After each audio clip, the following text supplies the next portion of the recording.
Shut up. Right. In Welsh.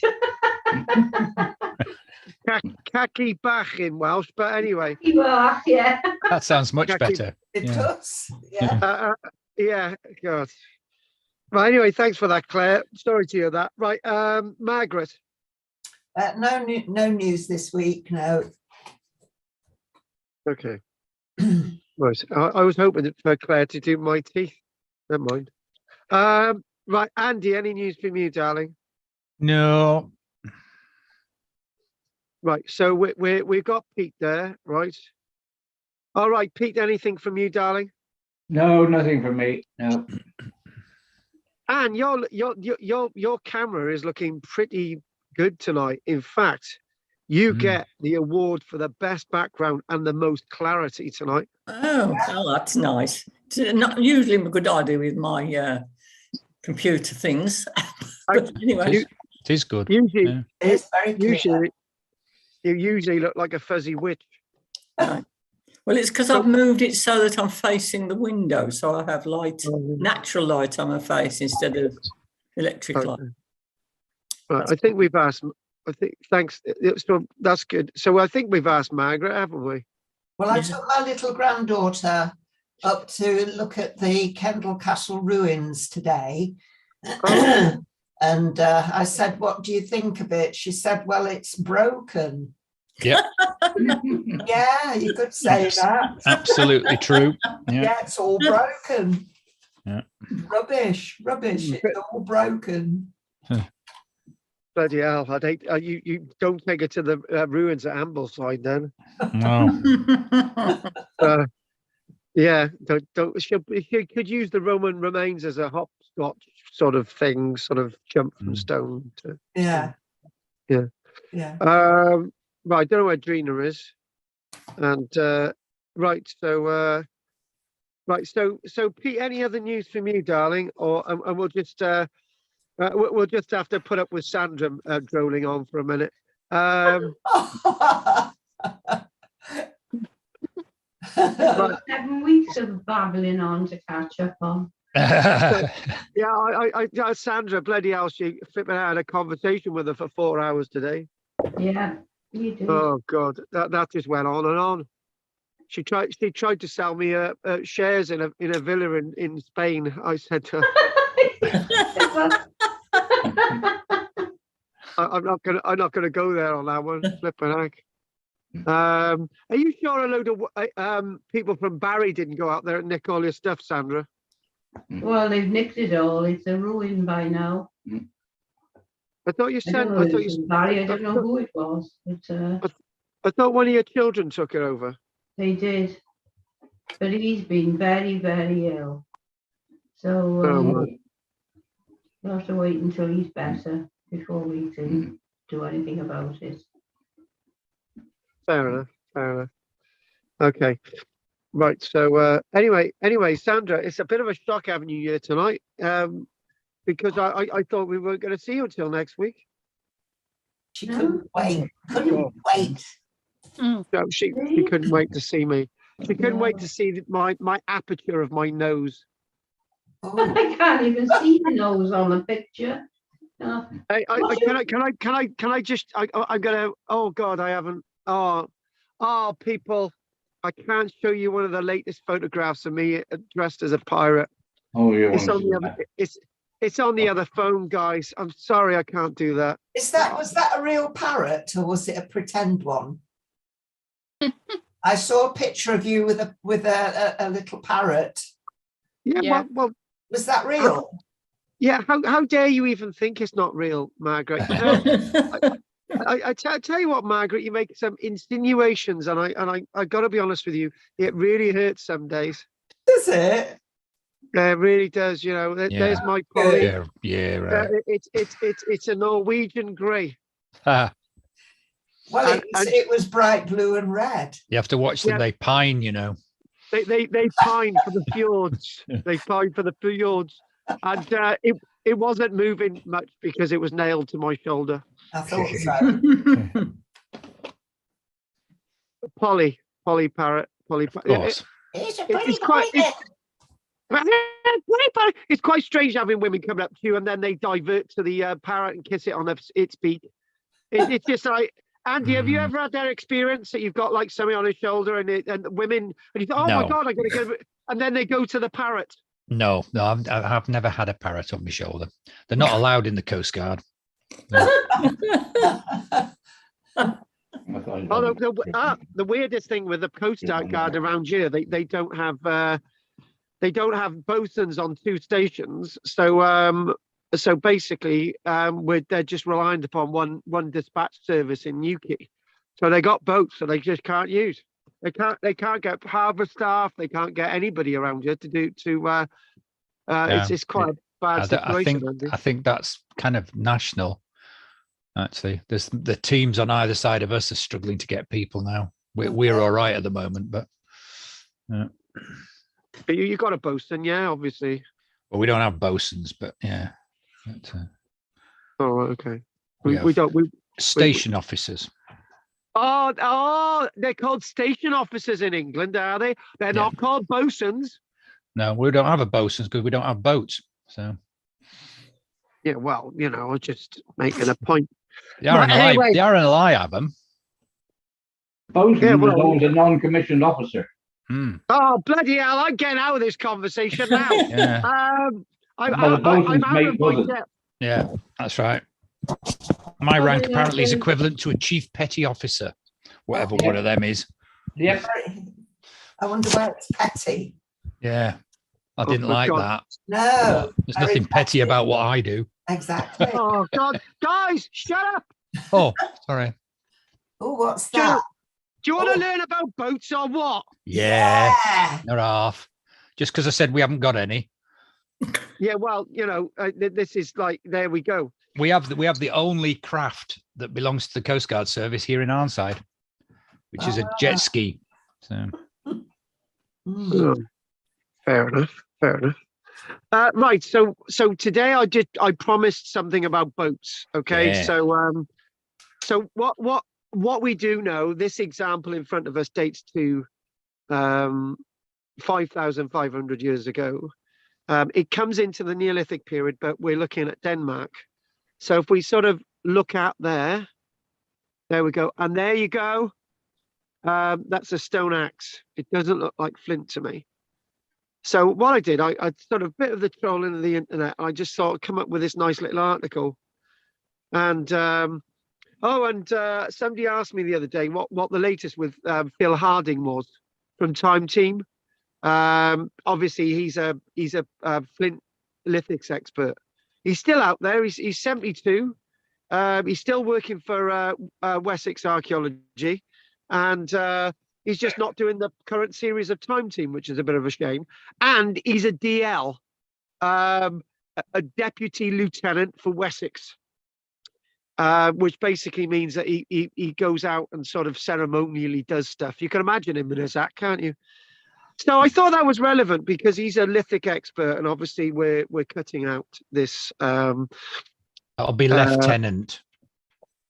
Oh, shut up, lieutenant! It's the same rank. No, it's not. Lieutenant's American, and they'd be very insulted if you used it over here. Oh, Andy, I tell you what, you're really I can't even say it now. Prevaricating today. You're in a prevaricating mood, Andy. You are. So a lieutenant's a British thing, is it? Lieutenant is, yes. And lieutenant, but it's the same thing, isn't it? No, I don't care. I really don't.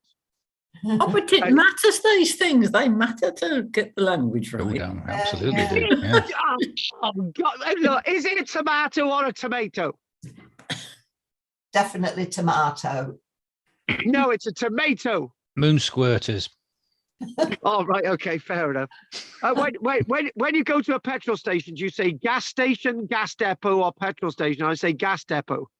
Garage. Oh, yeah. Petrol station. We don't have gas here. Gas comes out the cooker. Oh, God, shut up. Right, anyway, the Doug, I'm going to talk over you, Andy, because you're winding me up now. Flipping heck. I tell you what, lifeguards, RNLI, they're the same thing in my book. I'm a Coast Guard, not a lifeguard. Yeah. Her Majesty's Coast Guard. Oh, Her Majesty's. Oh, It's the same difference, Andy. Oh, Actually, Andy's- it's not. They're completely Andy's different. Andy's just left the lecture.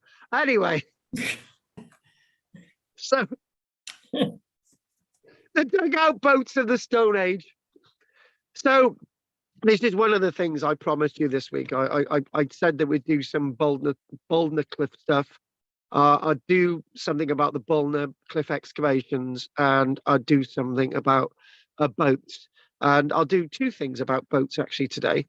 And I just wanted to sort of not renege on any of my promises. Now, one thing that I didn't manage to get hold of, and I'm probably going to just sort of in the break try and look at this a little bit more.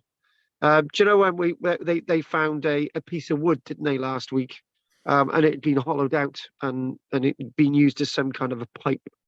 So I've been asked to look a little bit more about that, but probably no. Let's just do that for next week.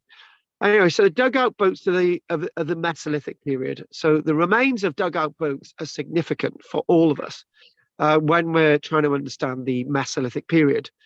And these have been found. They do exist. We're not up the creek without a paddle. We have found paddles at places like Star Car, and obviously Star Car evidence now. And we're talking about Flag Fen, obviously boat evidence. So one of the things that is really intriguing to conversations with archaeologists is how people moved around. So there's one school of thought in archaeology that people just simply went around on trackways and roadways and things like this. And there's people like me who usually argue that boats and waterways are far more important in history than we give them credit for. And I really usually say that in regards to the Roman period as well, where there's an obsession, is there not, with Roman roads? But we could say that waterways and canals and water systems are more important in my book in the Roman period than the roads themselves. So going back to the topic that we're actually looking at. So one of the things with these dugout boats and dugout canoes is to go to places like Denmark, where you've got the waterlogged environments where wood is very well preserved. Now, I was reading I know Andy and I covered the discovery of some purported boats up north. And this was at the beginning of the 1900s. And I remember it was just a really brief thing that some boats had been found and then they disappeared and nobody could really date them. So boats have been talked about and boats have been discussed as being Mesolithic items. So many of the Mesolithic boats, Stone Age boats, so we're looking at the Neolithic and the Paleolithic there, have been excavated not just in not just in waterlogged environments, but these boats themselves have been excavated actually by divers at underwater settlements, which is absolutely fascinating. So that's where we come today. Or found during peat digging at inland bogs, which you might find some more of these boats at places like Star Car. But obviously intriguing for us is the actual evidence of boats. And a boat like that, just look, there it is. So the boat remains naturally are often soft and deformed, as in this example, after the long period in the bog, or in the other examples on the seabed. And one of the things that we have been intrigued at is actually finding bits of nap flint, but also bits of wooden chips. Some of the archaeological sites that we've looked at, the wooden chips might be indicating from the Mesolithic period that they could have been hollowing out logs, as in this example from Denmark. Chips and pieces from the chopping and splitting of wood for dugout boats has been found in lots of cases. So the dugouts of the Mesolithic period were mostly, interestingly enough, from what we can ascertain from the Denmark examples, they were mostly of lime wood. Now, that's one tree that we never talk about in an archaeological context. Lime. We got broadleaf lime, we got shortleaf lime within the school of trees that we see, which are natural in regards to British fauna. We never talk about lime trees. They're very important, though. So lime wood itself is easy to work with a flint axe and does not split easily. So there it is, lime wood there. Lime wood, and as this is being hollowed out, it looks quite easy to work, actually. The boat sides were worked to a thickness of around 2 centimeters and the bottom to around 5 centimeters. Well, that to me doesn't sound very thick, to be honest with you. That sounds quite thin. The bow, which is the front bit of the boat, as we know, and the stern, which is the reverse bit of the boat, there you can see it's been cut off at the stern. And they're looking that we've got a little bit of a bulkhead there, a circular bulkhead, a little bit of wood that you put in as a division in boats, division at the back of the boat there. Nice little innovation. And how would that have been placed in there?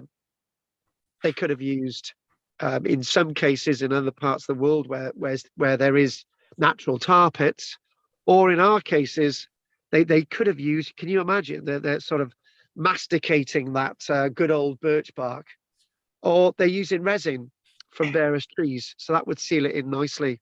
Or you could use clay or something like that. So this loot, they also say that in some circumstances, part of the way of putting this, another way of putting this bulkhead in, was to actually put it in dry into slots in the side and then dampen it, and that would expand the wood and it would seal the joint. And they're also talking about evidence of finding little pegs in that bulkhead which keeps it fastened in. I would say there's lots of different ways that these people created their boats, and lots of different, you know, and the idea that you've got just hollowed out trunks which don't need a bulkhead, and the stern and the bow are solid entities. But again, this is horses for courses. These are the examples in Denmark, for example, giving you an idea how these are hollowed out. In this way, it is possible to create a flexible vessel weighing half the weight of a modern day mini metro, i.e. at 350 kilograms. There you go. So a mini usually weighs about 680, 690 kilograms or somewhere like that. So half the weight of that. But it's still my French, bloody heavy. You'd need 4 people to carry that.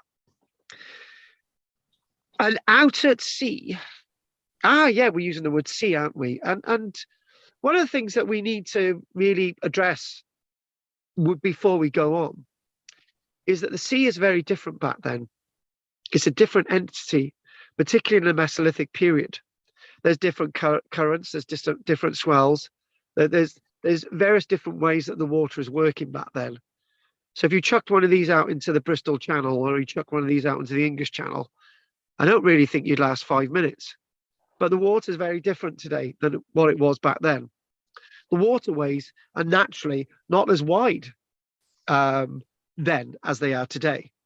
And you can actually think of they're saying maybe that something like this could have actually held up to 8 people at a time. If the boat split or started to crack, the damaged area could be sewn together or sealed with pitch or clay. All those different ideas, and actually, these are not disposable objects. These are items that would have taken some time to create. it was easy to repair the boat than to hollow out a new one naturally. You can think about that. So obviously the skill going into this. You could talk about the stages of production for that very example there. And you can see that they're sort of cutting this out and sort of shaping it. I would like to hasten to add that they probably looked and chose their timbers for the construction of their boats very, very carefully. So there you go, the principle behind the production of a dug out boat. And if we look at this example, because we're actually going to go to Bouldnor Cliff in a few moments, this dugout here isn't in fact of lime. It's actually of alder wood. Now this was found at Virup in Amundsen in Western Zealand, and this dates from the Neolithic period, from 5,500 years ago. And from the clothing there, this looks like it's probably 1920s or thereabouts. They're actually finding this boat in regards to a peat bog. So what I'd like to do now is sort of go over to Bouldnor Cliff and sort of experience what current archaeology, and I mentioned that there was a piece that I wanted to look at this week, and that's exactly where we're going to go now. So we will come across another boat example after the break, and again, look at that there. It just looks like, as we said, within these conditions, the whole thing is sort of is soft, is supple. The rigidity of the wood has sort of started to go, and obviously that's basically the process. Is obviously it's much smaller than it was, and you can actually see there. It looks like there's a bulkhead in the middle as well, and obviously probably one at the rear. It's not exactly clear in that image what we're actually looking at, but again, piece of evidence of a boat. I know it's from the Neolithic period, but obviously we've got evidence of boats from the Mesolithic period as well. So what I'd like to do now is I'd like to sort of take us to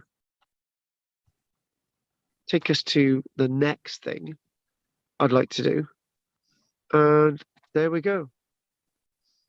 And this is associated the new archaeological evidence from Bouldnor Cliff, and obviously we're looking at fragments of timber and charcoal. So whilst I get my notes up here, if anyone wants to say anything at this stage, they're very, very welcome. Go on, Andy. You know you want to say something. Andy's gone. I must have insulted him too much. Lime's, I forgot to put my mic back on, sorry. Lime's really good for carving, all that beautiful carving that they used to do in the 16th and 17th century, or 17th and 18th century. That was all lime. So you know, it's a really nice wood for that, but I've never heard it being used for this. So I don't know what it's like with water. But the thing is when you think about the whole story, and you think, well, you know, this is like, you know, there's the whole story is that you know, we talk about oak trees a lot, and we talk about ash, and we talk about hazel, and we even talk about yew and holly and all the rest of it. We very rarely ever talk about lime. No. And this is a thing, you see. It's just sort of adding in different trees into our school of knowledge in regards to the Mesolithic period, and it goes to show again that when we think about Mesolithic period, we think their understanding of everything is a lot deeper than we could ever give the period credit for. I think I was so what's that?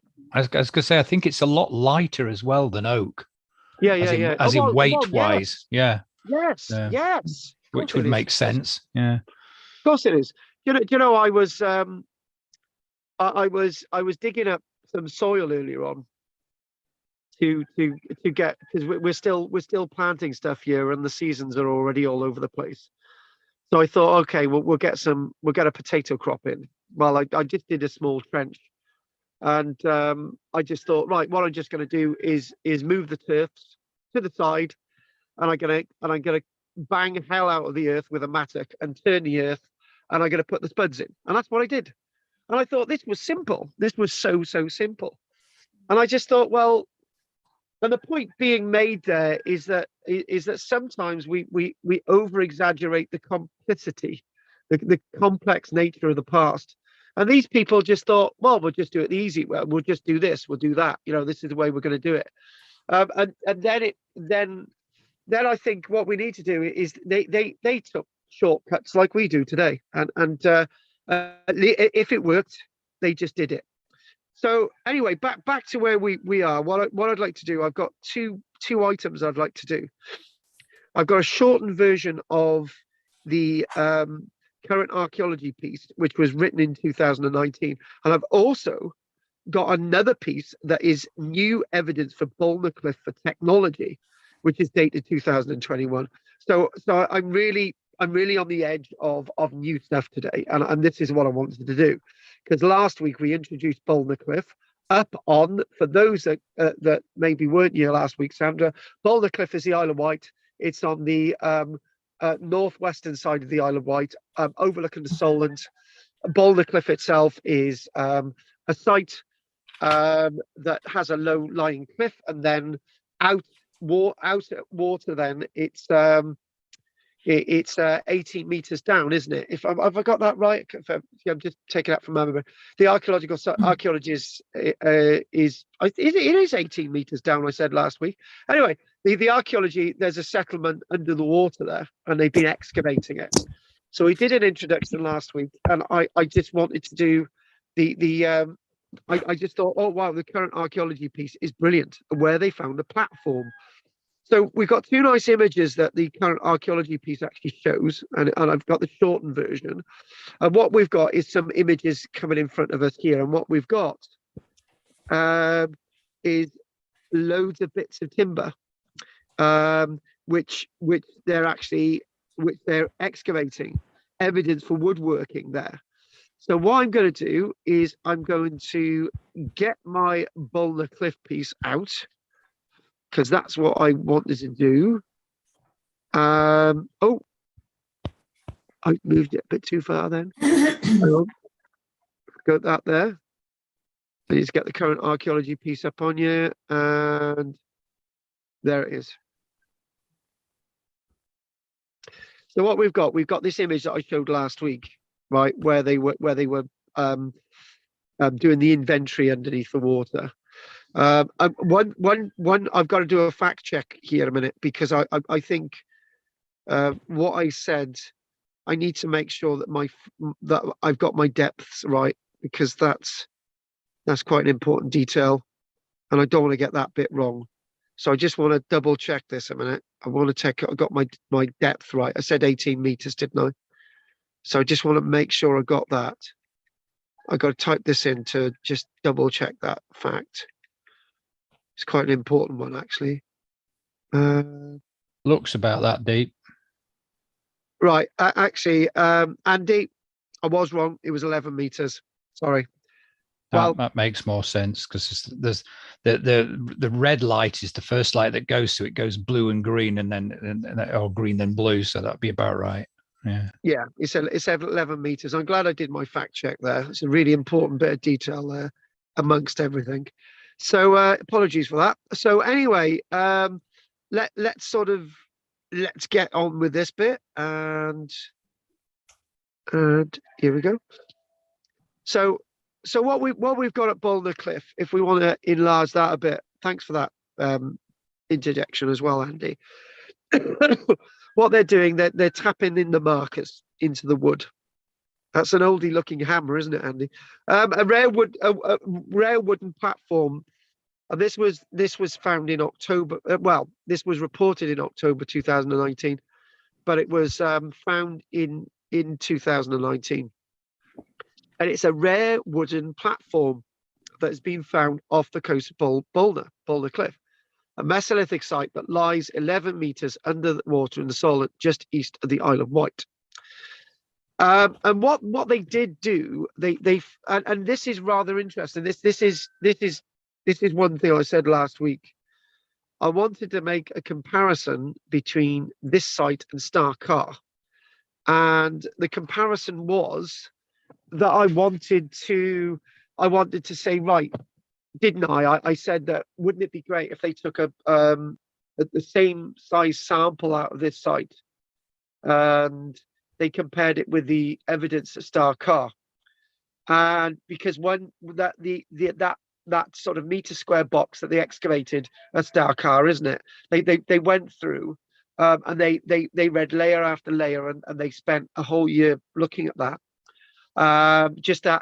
They took it into the laboratory, didn't they? And they looked at all the layers and they looked at all the fragments. So I'd like to see if they could do the same with this site, so that we could have a comparison, albeit that both sites are of similar dates, and albeit that that it would be good to see what they're doing up north as opposed down south. That nice comparison, and not that sweeping comparison that we usually make in regards to the Mesolithic period. They did this, they did that, and they did it everywhere. That's nonsense way of looking at it. But the other thing as well is the one thing that Graham Clark did comment on of this platform that he excavated in 1949 at Star Car. And he excavated a platform. Well, lo and behold, this is a platform that they're excavating, a platform with over 60 pieces making up a platform of structure. And this discovery, along with other pieces of timber from the site, more than doubles the amount of worked wood recovered from this period in Britain. Now, that's a really important point. That's a really important point. Now, what does that mean, worked wood? When we look at Star Car, there is worked wood. They've sharpened ends of bits of so on, and there's planks and all sorts of things. But when we're talking about worked wood, dressed wood, hewn wood, really well shaped, that's what we're talking about, worked wood. And this is why we're talking about this. This doubles the sample of what we've got in regards to the Mesolithic period. So this site is a very, very important site. And also what we can see and what we can make the comparison is when we look at a boggy site like Star Car, we can look at this and say this is actually an underwater site with very, very similar archaeology. But don't be hoodwinked by something that I've said. The archaeology is going to have different levels of preservation because they're preserved in different types of anaerobic conditions. Acidic anaerobic conditions in regards to Star Car, anaerobic saline conditions in regards to this site. So Mesolithic plaster Bouldnor Cliff, as we've already established, was understood in 1999. When, if you can remember, when a lobster was seen throwing prehistoric work flint from its burrow. You can imagine that. You can imagine the diver thinking, wow, there's all those things being chucked up into the air. So since then, the site has continued to yield amazingly well-preserved Mesolithic finds, as we see water changes and sort of movement and so on underwater. But what we do have is this. Look at that. That is a platform. Okay, that is a platform of work materials put together. And the unfortunate thing about Bouldnor Cliff is that we can't be there all the time. And we can't know everything all the time. And you can imagine that in the silly pandemic of 2020, they lost an opportunity to do more work there that we revisited in 2021, which is the other thing. And then there's the boon and bane of archaeology, where we saw the footprints, where we looked at Formby, where you could have, 1 minute you're seeing footprints and the footprints are gone. What about in the pandemic? Were more footprints revealed and nobody was able to see them because we weren't allowed to leave our houses? So, you know, it's a boon and bane of archaeology, that where some minutes we're seeing the archaeology, other minutes it's gone, and then the next minute it's there again. As at the same time that the erosion is revealing archaeology, it also begins to destroy it. That's a really interesting thing, because we sometimes see that archaeology around our coastline is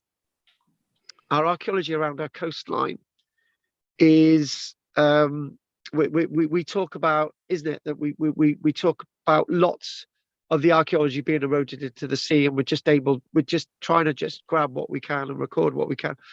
Pete saw it with me when he went to the island of Sanday, where there was a whole section of Neolithic, Bronze Age, and also some much earlier stuff like Mesolithic being eroded into the sea. And we could just see it just falling out into the sea. But again, that's erosion. But we've got to see that archaeology underwater isn't always safe either, because that's being eroded away. Again, if it wasn't for the lobster and it wasn't for the natural currents, we wouldn't find this site. But we're finding this site, and all those natural currents and the lobsters and all the other things, and the trawling and so on, is naturally destroying the archaeology, and also decay as well. Let's not forget about that. With this find, for example, the platform had not been seen the previous year, and it was recovered in 2019, and most of this would have been lost. Now, if this had been revealed in 2020, we would never have found it. It would have been lost forever. Can we use that adage, in the absence of evidence? Now, this is an interesting one. In the absence of evidence, does it mean to say it was there or wasn't there? Well, the evidence is there. We just weren't there to record it. So it's a different way. So the Maritime Archaeological Trust was excavating the site, and as they were excavating it daily,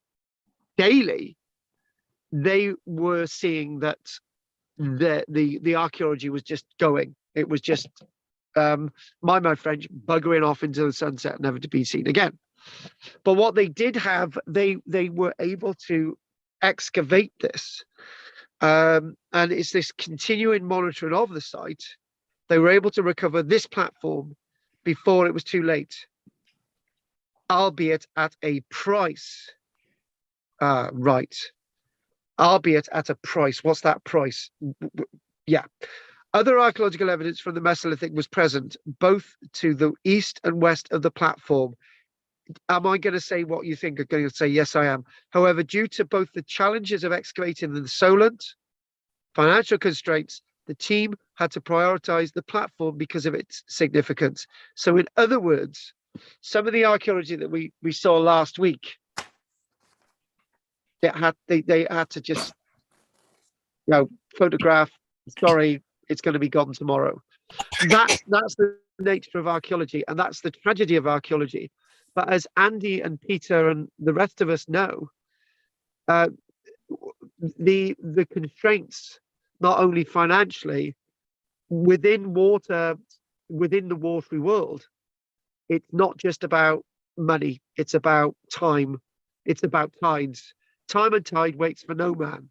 So they had to make that snap decision. We've got to record this, we've got to lift it, we've got to take it up, and we've got to make sure. And they made the right decision, because up until this point, as we've already said, we didn't have these 60 plus pieces of worked timber which create this platform. And this itself is the bee's knees of that comparison raison d'etre in regards to Star-Car, the platform at Star-Car, which, may I add, is not mainly made out of dressed and hewn timber like we've got in this example. It's mainly all sort of put together brushwood and all that type of stuff. Guys, I'm just going to get, I just got to get something a minute. Hang on, if you can all bear with me.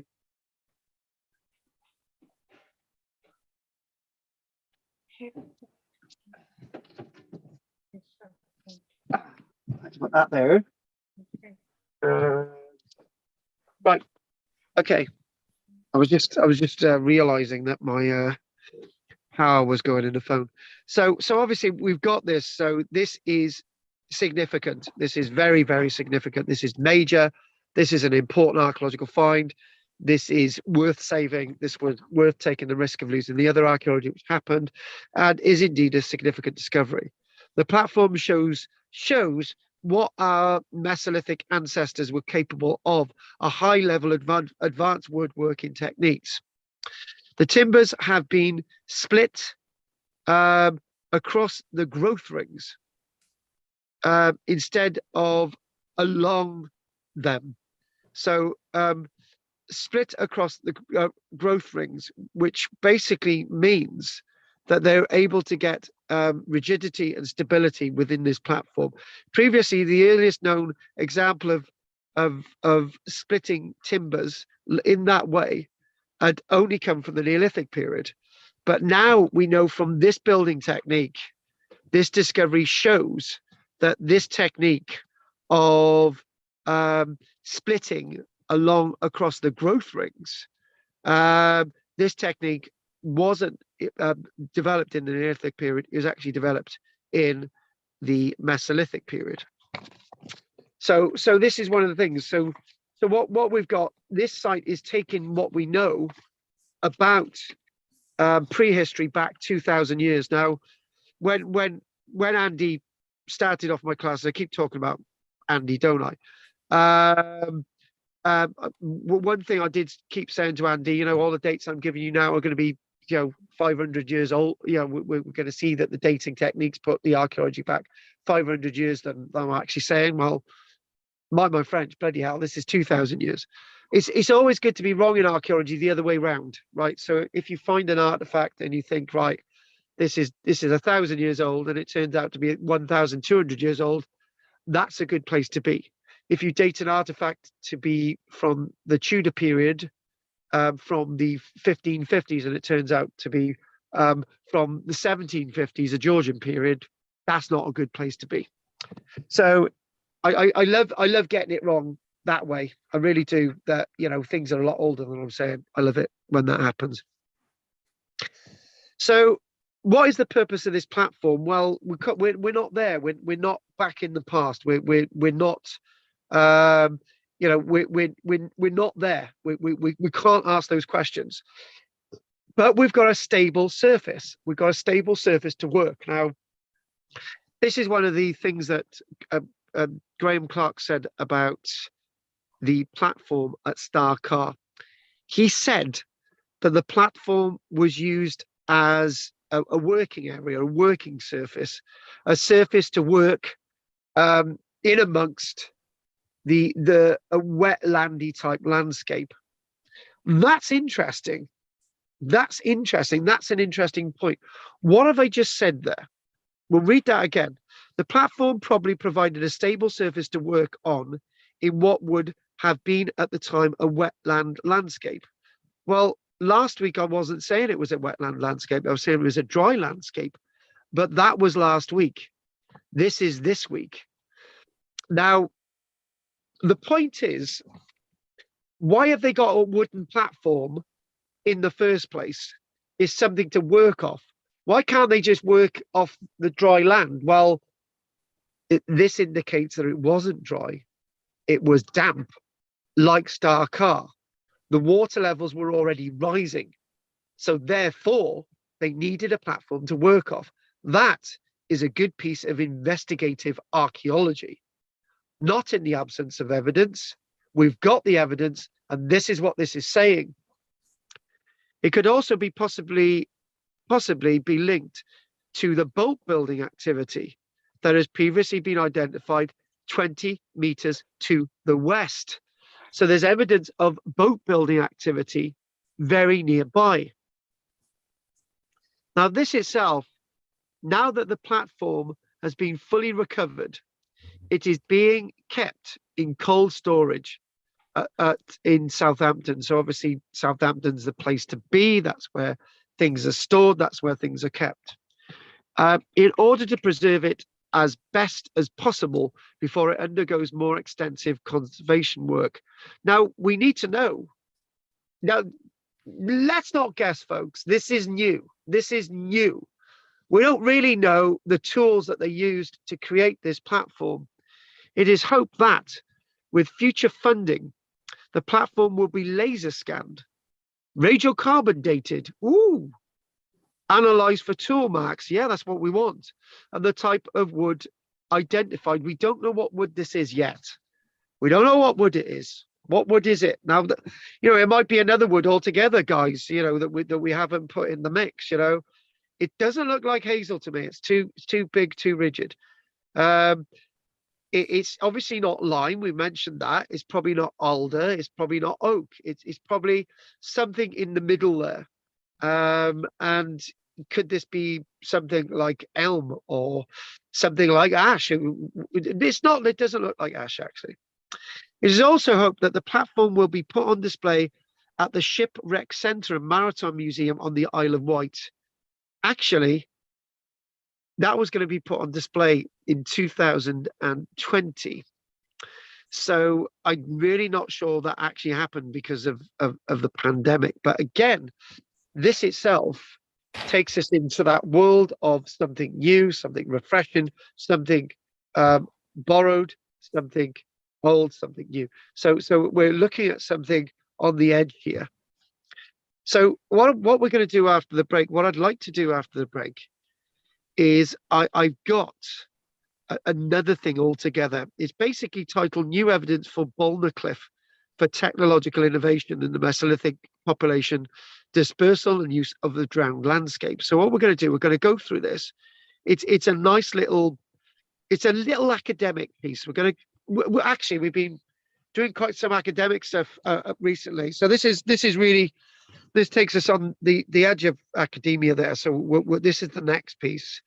It sort of tells about einkorn. Einkorn, wooden platform. It sort of puts everything together that we've done at Bouldnor Cliff, human colonization, drowned landscape. It looks at the, what people thought this stuff was. It actually mentions Clement Reed.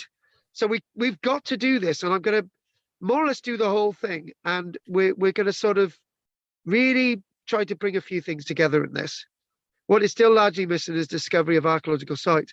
Now we're getting them. So this is the thing, and it's sort of understanding this and sort of putting it all together. So probably leaping into this, and we'll be doing this after the break.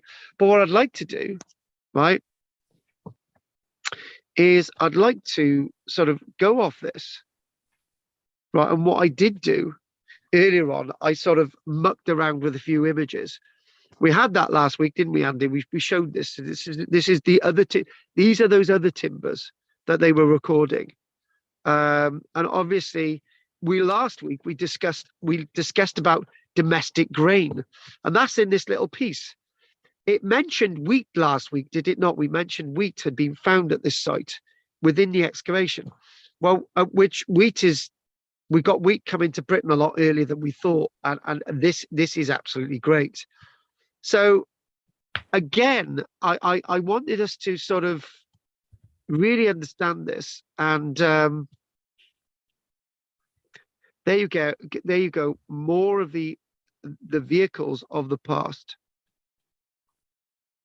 and look at that, sort of understanding this landscape, and that is part of the platform being revealed. There it is, from 9,000 years ago. And it's so amazing that we've got this this landscape. And there we go. This is actually Sweden. This is they're talking about. Well, yeah, we'll chuck this in here anyway. Swedish Atlantis artifacts from the Stone Age. So what we're going to do? Look at that there. I did say that we would actually do, some other stuff from other parts of the world. Let's just chuck this in here, right?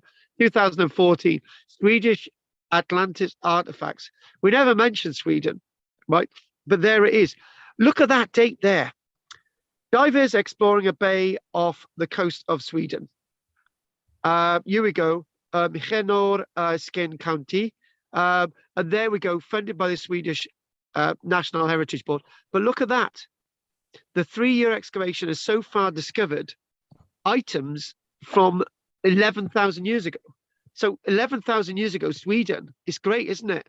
So the discovery of the well-preserved tools and other items was not an accident. And there we go. They're examining this wonderful landscape. Maybe we should give it more time. Some of the most remarkable finds, this is from the Huffington Post, some of the most remarkable finds including organic materials such as implements carved from bone, antler, and even wood, protected by layers of sediment in the water.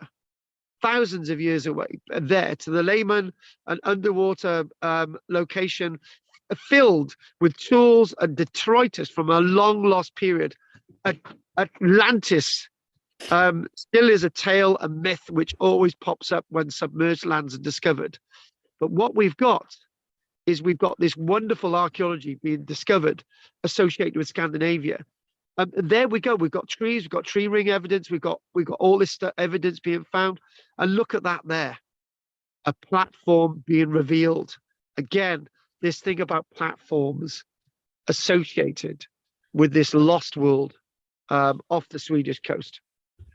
I think it's that. Look at that there. Look at it. It's just so amazing. This being revealed again, more archaeology from earlier time. But you're just thinking, this isn't off our coast. This is off the Swedish coast. They've got their own submerged forests, their own submerged woodlands, like us. So they can call it their Atlantis. We'll call it our Noah's flood.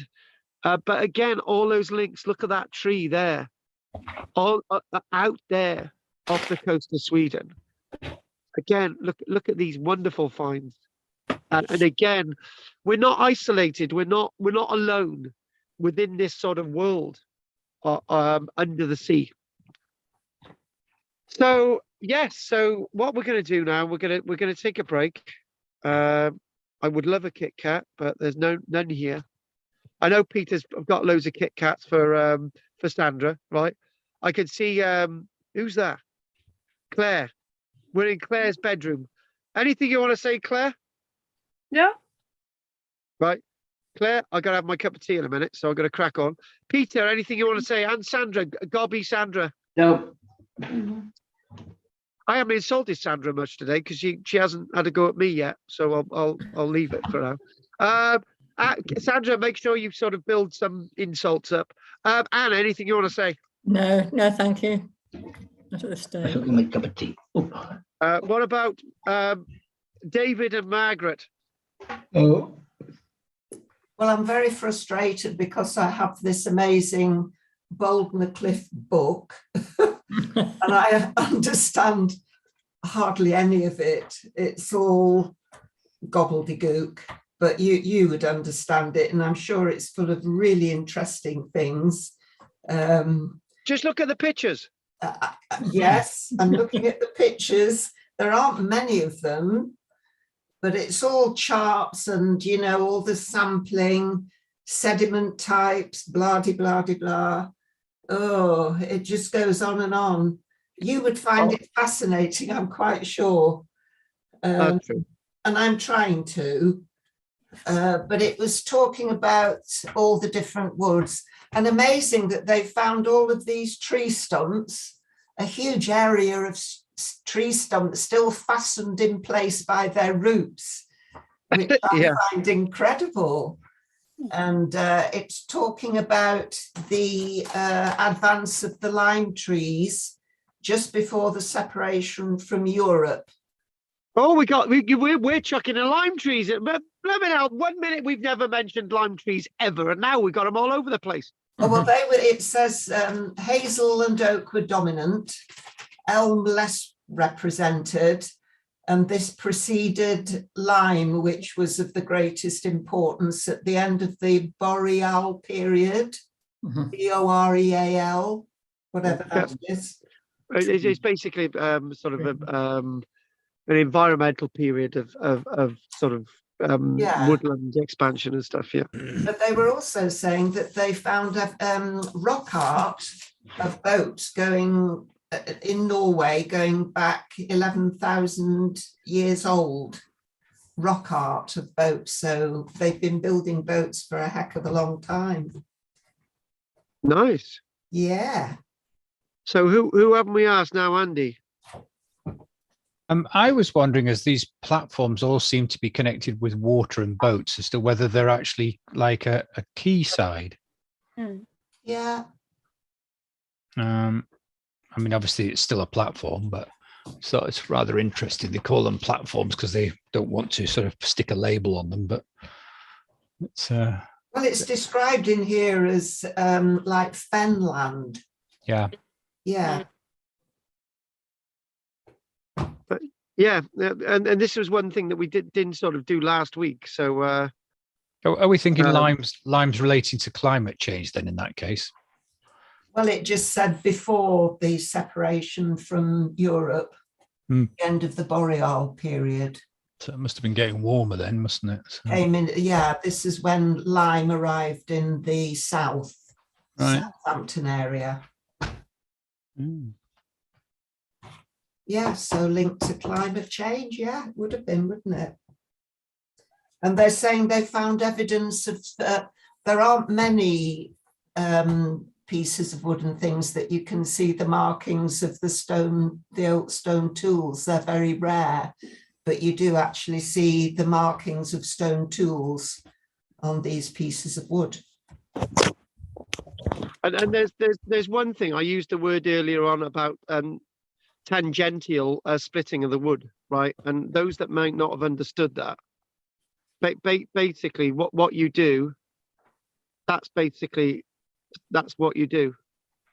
Yeah, that's how you split the wood. Yeah. So basically those are the rings, right? And you cut little pegs out of it. So that's tangential cutting of the wood. Yeah, go on. I was going to say that also fits with, you get things called shakes, which are natural splits in the wood that radiate out like that as well. Oh yeah, shakes. Bloody hell, I haven't come across that phrase. Shakes. Yeah, so that it might be them taking advantage of that. Yeah. So yeah, you are right, because Andy, you're very right, because when I cut one of the trees down here, I cut them into little coasters. Yeah. And some of them had actually split. And you could actually, like tangentially like this. And this is what this is. This is the way they're building. Yeah. Yeah. The other thing that was interesting is that boat having the open back or the open transom. That's quite unusual. All the ones I've ever seen have been pointed at both ends because that's easy to carve. I like the way you use transom, because it's using all those different words, isn't it? Sort of, the transom at the back of the boat where you've got all the windows. Yeah, and the stuff, flat bit. It's not. It's to put the outboard on. Yeah. The flat bolt. Yeah. The transom. Yeah. That's where you bolt your outboard engine on. But I've never seen one like that before. I think it's a really complicated way to build one, and I don't know why they would do that.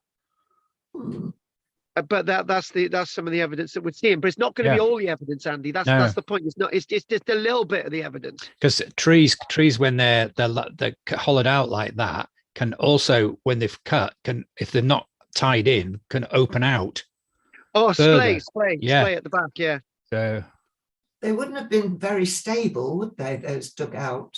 No. You would need paddles. Have they found evidence of paddles? Well, they also fitted outriders onto them that you get in around the Polynesian islands, which then makes them very stable. But again, not good for going in big water though. They just sink. Would they use these primarily for traveling up the coast or for fishing, do you think? Shallow flat water. Yeah. No big waves. Not for fishing particularly. Yeah. That's what I was trying to say earlier on. The water landscape was completely different from what it is today. It's low water, shallow waters. I hadn't thought about that until you said that. I thought, of course it was. Yeah. Yeah, but what we think about, oh, how are these canoes going to bob up and down in the water? They're going to sink, as Andy said, but the water was not like that at all. The currents were not like that at all. We're talking about shallow waters. We're talking about swells that were just not really. We're not talking about the swells coming into your bay up there, Andy. We're just talking about a few inches deep. This is fairly easy to deal with, you know. Yeah. So they could almost paddle their way along with the flats of their hands then. Yeah, and hence why we might not find paddles. Exactly. Yeah. I don't think it would have taken them long to work out that if they got a bigger hand, they could go faster and therefore make one. So, Sure, they would have had paddles. Yeah. Maybe that's where that saying comes from, up the creek without the paddle. Oh, with a paddle. In the early days, because they didn't have one. A creek without a paddle. Yeah, but they found for one of the things that they did find was a paddle. Yeah. They found a paddle at Guard. Yes. At Starcar, didn't they? So yeah, it's interesting to think that they build a boat and then think, right, that's great. What are we going to do with that? Oh, lovely shape. What are we going to do with it?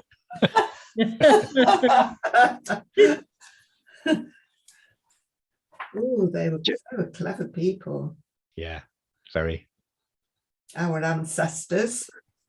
Yeah, by gum. We wouldn't be here if they weren't. No, absolutely. I was reading somewhere that on the whole, we're not as intelligent as they were, because they had a lot more. They had a lot more. With the hunting and everything else they had to do, they had to be exercising their mind all the time rather than sitting about, and what we do entertain ourselves. I think that's probably right. Yeah. Yeah. Well, they had to survive. Minutes. Yes, that's right. They'd got to keep on the ball and solving problems to exist. Do you know? I've got a problem now, because I found I've got another piece that seems to have a lot more stuff in it about this landscape, and I'm just thinking, do I go from something that I've already looked at, or do I go with this other thing that looks amazing? It's mentioning the remains of dogs, cows, bulls, deer, grouse, rodents. Oh God! Right, I need to work this one out. Sorry. You have your cup of tea and have a read then. Yeah, Andy, I need to. Right, I shouldn't have been looking, should I? Hey, you don't look, you don't learn. So. Do you know? Oh, all right then. All right then. I'll do this one. Right. Okay. It's done. Right, let's have a quick break. Sorted. Okay. Thank you. It's just so funny to see these pictures of the lobsters guarding the flints. They're actually guarding them, and if anybody goes near, they're there with the pincers. Archaeological lobsters, eh? Yeah, it says they're the first Mesolithic Black cat, yeah. archaeological lobsters. Just been over the fence. You get lobsters turn up everywhere, don't they? Was it Salvador Dali did that lobster telephone as well? Oh yes.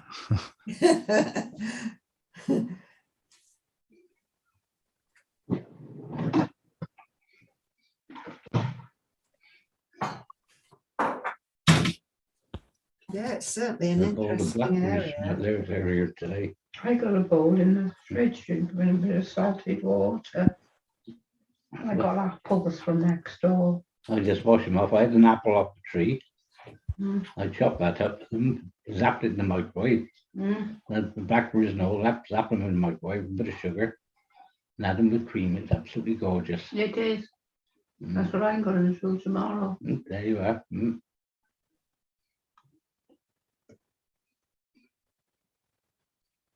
Put the light on a minute. Yeah, it's getting dark early, It is, isn't it? Yeah.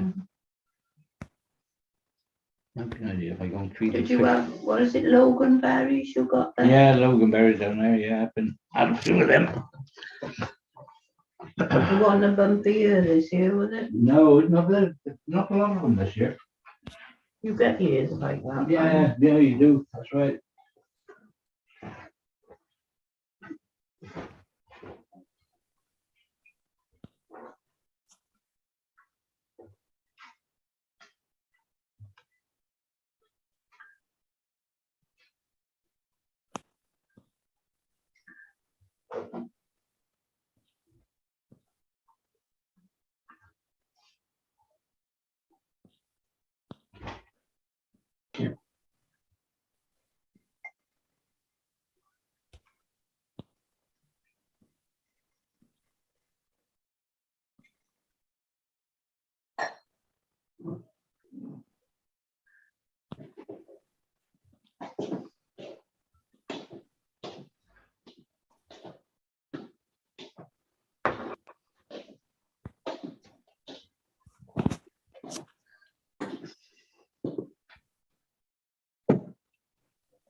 I'm sorry, I'm going to have to go. We'll give Karl my apologies.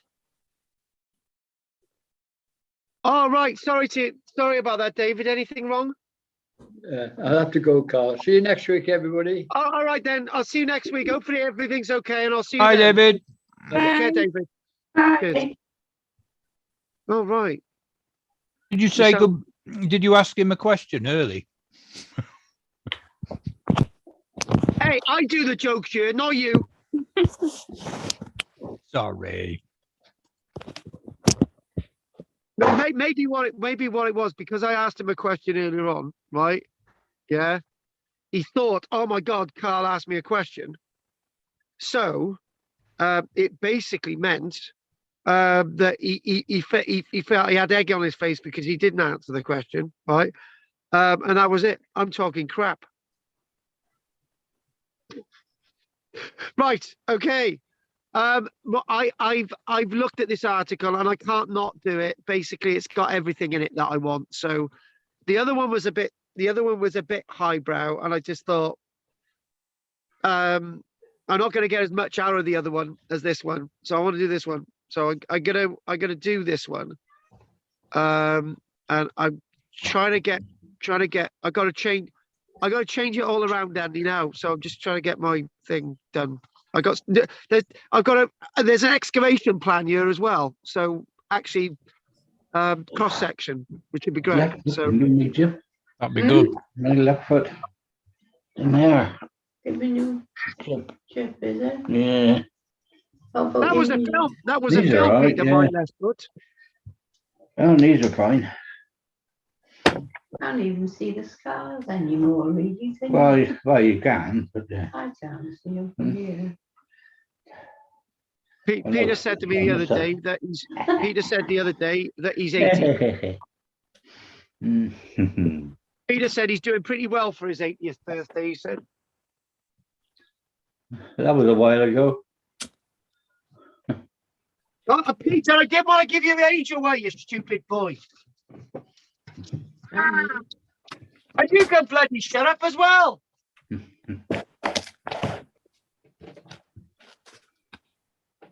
I haven't even done my cup of tea a minute. It's Claire's fault.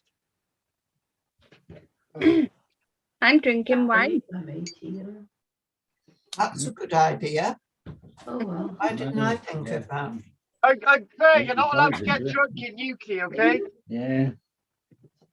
You kid. Doing well. Well, Oh, next door is better than me. well that's where everybody's staying in October. Yeah. She's 100, isn't she? She's 100, yeah. She was 100 this year, yeah. We're proud of her birthday. 2/2/22. 2nd of February, 1922. 2/2/22. She's My Very son's, proud of that pit. my son's been But she camping plays about her own in car still. Tenby in Wales, and it absolutely chucked it down. He got a leak in his. We went up to the Miskin Manor. I don't know how many there was of it. All my family, all my nieces, nephews, kids, and the grandkids, and the great grandkids, and all the rest of it. My sisters, my brother-in-laws. We all went up to Miskin Manor, and we had a meal up there for my birthday. Oh, nice. Yeah. It was lovely, but the problem was that my illness that I had with thing was beginning to take effect, and all I could have was two spoonfuls of clear soup, you know. I think I'll ask them to take me back up there. I can have a good stuff now. Apparently, folks, it was on the news earlier on that there's going to be water shortages in England, but there's not going to be water shortages in Wales next year. And I thought, well, that's a great way of making money. We'll just sell the bloody English our water, which they're getting free anyway. Well, we needs to rain in Wales so we can sell it to the English. Exactly. Oh, by the way, Pete. By the way, there's an artist, there's a singer that's singing all her songs in modern Cornish, right? Oh, and her album's going straight to #1 in the charts, and she's looking like this. She's going to get a major she's going to get a major award for her album. So in other words, Cornish music is actually up there, Pete. Oh, good. Nobody can understand the words she's saying, but that's mind you. Good. Mind you, nobody can understand what Pete's saying half the bloody time, so don't worry about it. Young, intrepid explorer will look. I love Cornish music. What's his name? Who? This singer. Oh, bloody hell. I tell you what, right, I can't do anything today. Okay. I will tell you, so you can all go out and buy her album. It's a woman. Right. I'll go and get a name. I'm gonna lose my bloody notes in a minute. Right. Okay. Cornish album music. I'm gonna see if it's up here. Hang on.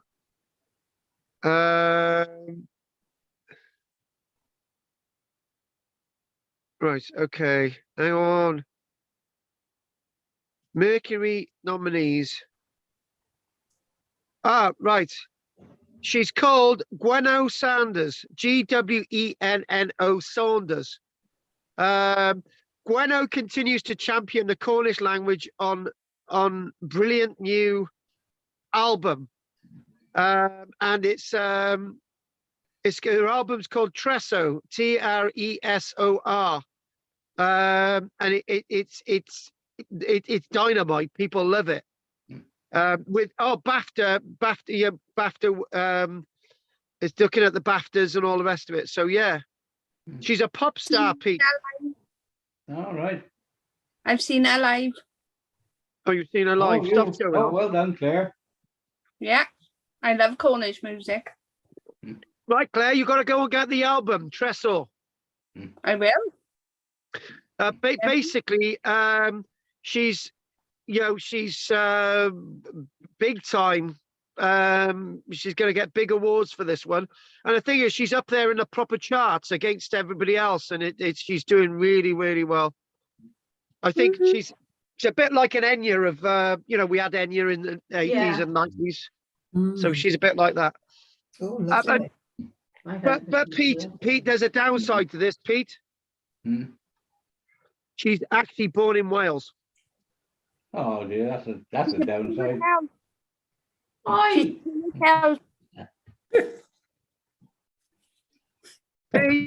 Pete, right? We can love Cornwall, but we don't have to bloody live there, do we?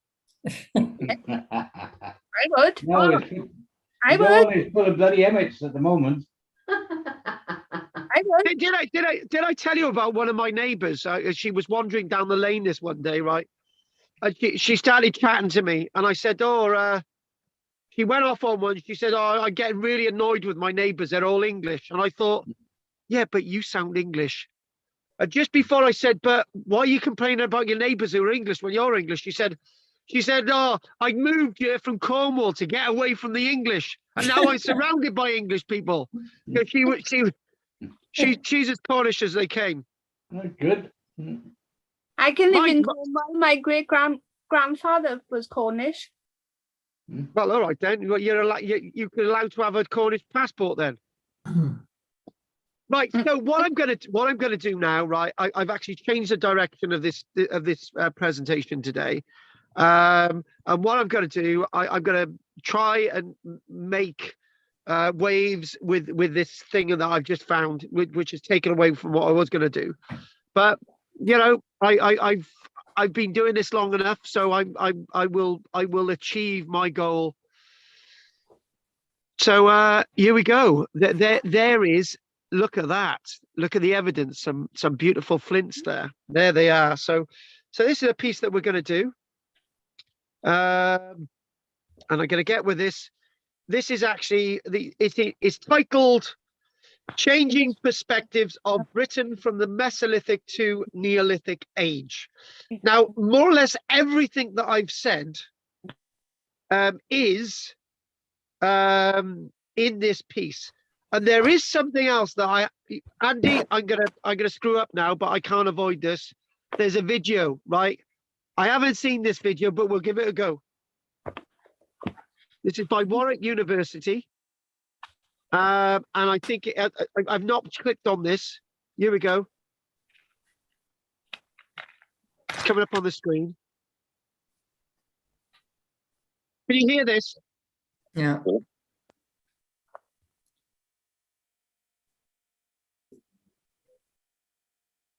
Yeah. Can't hear it. No. You can't hear it? No. Oh, he sounds brilliant. Okay. Right. Okay. What I'm going to do? I'm going to try and I will try and. Okay. Yeah. Hang on. Can I get?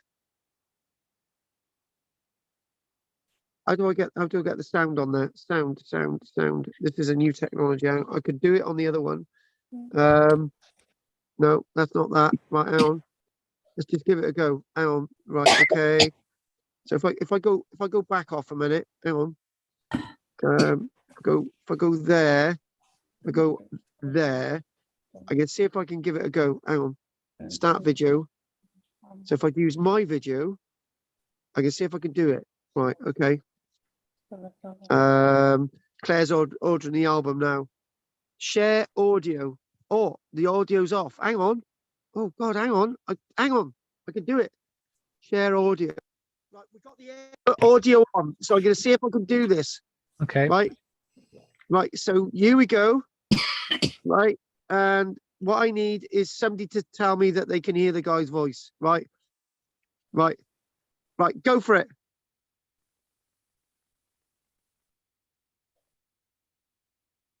No. He's not started.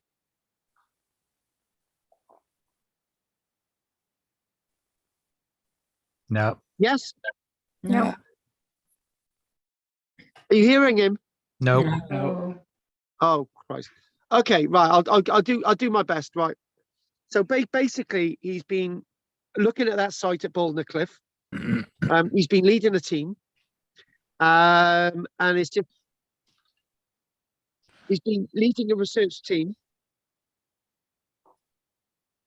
What he found there, the inhabitants of the site were 2,000 years ahead of their time. People were firmly settled in the Mesolithic age.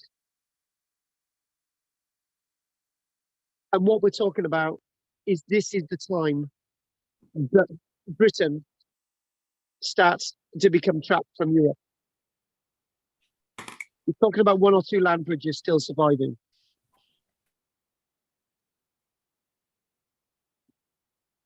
This is basically within an area where it was slowly becoming submerged.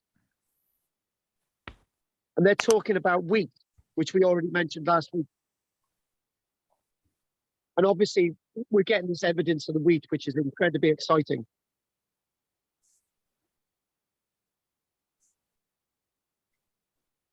It looks like there's movement still over to Britain, a trade type of movement. So we're looking at this land, this map of Britain, not really changing for about 6,000 years. It's basically saying that they're going to really look more and more into Bouldnor Cliff because it's a massively important site, and they're thinking about looking at more of the trade links between Europe and Britain after we become an island. So I'm sorry you couldn't hear his voice because he did a really good presentation there. But what we are going to do now, we're going to go back to that article now. We're going to show you some images, and let's just go a little bit out of that, and we'll just show you that image there. There, basically, I loved what Margaret was saying earlier on about the lobsters. So we're going to do this article now. So it's this piece itself is moving between that sort of age between the Mesolithic to the Neolithic period, and what he was saying is obviously we're finding profound changes within the archaeology and profound changes between our understanding of this period. We're also looking at profound changes with what was going on in human society back in the day. So obviously we're talking about this sort of hunter-gatherer society plus people settling as well. It's a very complex society, and it's a complex society where people are accessing agriculture. It's also a society where people are just doing their hunter-gatherer, which we've been saying for months. So in Northern Europe, what we do see, this major change within Britain isn't just coincidental. This major change in Britain, where people are really embracing agriculture, is to do also with the fact that Britain's becoming smaller and smaller. Britain's becoming isolated and more isolated. And that's even before the land bridge between Britain and Europe was lost. What we're saying is that we're turning to agriculture as a means of survival because Britain is smaller, there's less and less animals around. So really what we're talking about, this is lots of universities are interested in Bouldnor Cliff.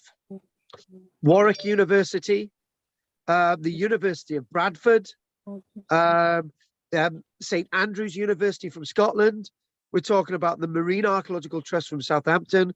We're talking about the University of Birmingham. So there's lots of universities seeing the massive importance of Bouldnor Cliff, the massive edge of changing the idea and perspectives of understanding about Mesolithic for good. These people are out there to basically rewrite history, and they are rewriting history, believe me. And this is one thing that I've been saying for a very, very long time. And I'm not going to say I am right. What I'm also going to say is things are going to change a lot more as well in the future. So we've discovered that that all is not what we used to think of the Mesolithic period, and that's as obvious as anything now. So what's so special about Bouldor Cliff? I'm going to try and keep to the text that Warwick University has written in front of me. I'm going to try and keep to this. So around 8,000 years ago, Britain had lost its land bridge. And this landscape itself at Bouldor Cliff is significant with that change.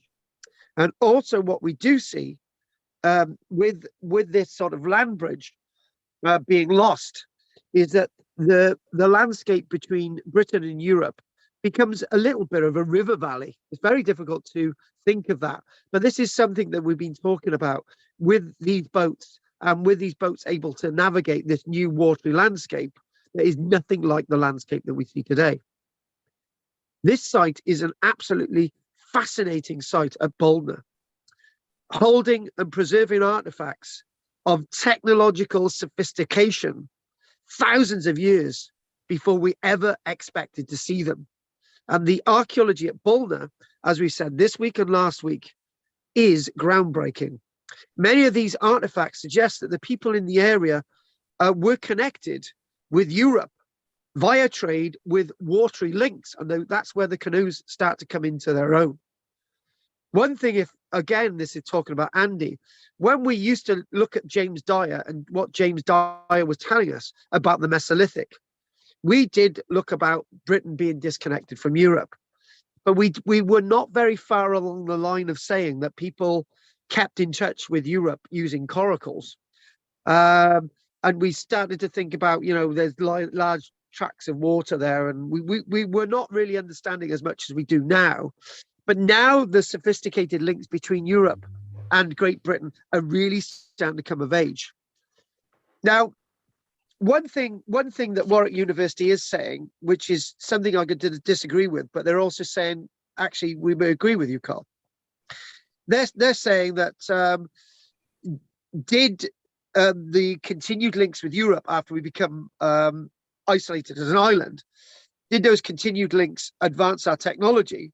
Or, as I would also, or Warwick University is saying, well, is it a matter that we evolved this technology ourselves, or we just simply copied it? Well, there's different ways of looking at this, but I don't think we should get obsessed about how things are moving on in the way that were we told what to do and those types of things. What happened is we did have the technology. And what we do see, we mentioned earlier on that there's a site 20 meters away underwater from this main boulder cliff site where we get the platform, where there's boat building activity indicated. And again, this is all dating back thousands of years before boat building activity was ever thought to have happened in Great Britain. As the flints found there, the other thing as well is, lots of the flints found here, the ones that are actually holding, are very similar to ones actually being discovered in France at the same time. Does this mean one of those three things? Does it mean that people come over trading the artifacts, that we copied those artifacts, or we developed them themselves, or all three? Probably all three. The site itself is protected, is part of the marine special area of conservation landscape. So that in many ways constrains what the archaeologists can do, but the archaeologists have convinced the authorities that we need to recover what we can before it's lost. Within a conservation area, that puts double protection on everything. So we cannot be seen to be disrupting or destroying any of the natural flora or fauna around. So we've got to be very careful with our work. But as the archaeology is being eroded away anyway, it's going to go. So we're just capsulating what we can actually find. So obviously we've got it's giving us some more information which we didn't have before. Now it's saying that the archaeology is 250 meters out.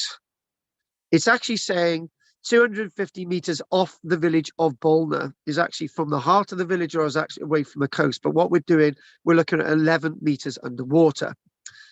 So it's particularly special because under the sea things are kept. The other thing as well is one thing I've sort of not hoodwinked you into.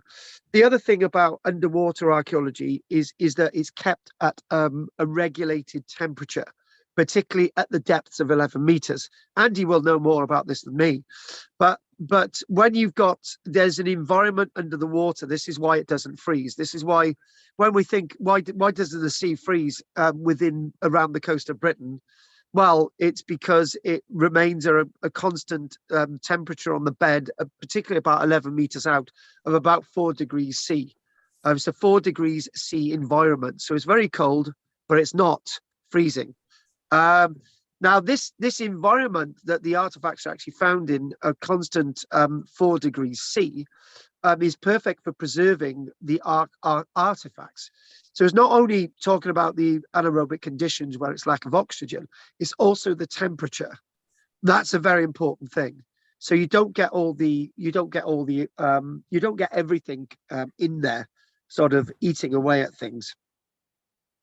So one thing we mentioned last week about the ancient DNA, the biomolecules the ancient DNA of the biomolecules have actually survived not only of the wheat, but to tell us about other species, which I excitingly told you about before the break. These DNA biomolecules have survived under the seabed to a very high degree of preservation. They haven't been destroyed. They haven't been denuded as would happen on land sites. And the other thing as well is that we can say that this has one advantage over star car. Where contaminants on the land may have actually disrupted the evidence of DNA at star car from actually seeping into the ground, any chemicals by the time they get to the seabed will have all washed away and or are so denuded that they're not actually going to affect the archaeology there. But it doesn't mean to say that we dump nuclear waste off the coastline as we do in Wales, but that's something else.